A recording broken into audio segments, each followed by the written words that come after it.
I think this is episode 6 or 7 of living in Omaha during the 1950s and 1960s. We were still living at Spalding Street in Omaha, and I remember going to school. I think it was second grade. I was going to Central Park. I think the name of the school was, and I was on my way home. And on the way home, you had to go down this hill and past Fontenelle Park to get up to Spalding Street. And I remember walking home, and there were these three kids, white kids, that stopped me at the middle of the park as I was walking by, and they decided that they wanted to pick on me, maybe beat me up or something.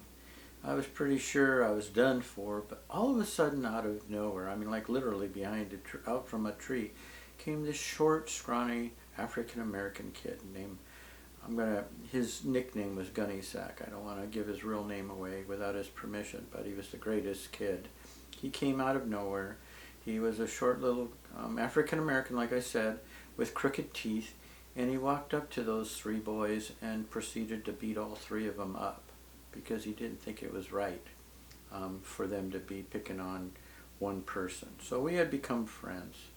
And I learned so much about Gunny Sack through the years. We had stayed friends for many, many years. He was always getting into trouble, but he was never a bad person.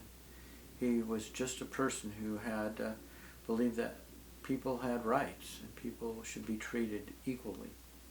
So he was always in trouble in classes. Teachers were always pulling him out by his hair through the hallways while he was holding on to his desk, and he was about the nicest guy, and he's, last I heard, was wanted by the police in Omaha.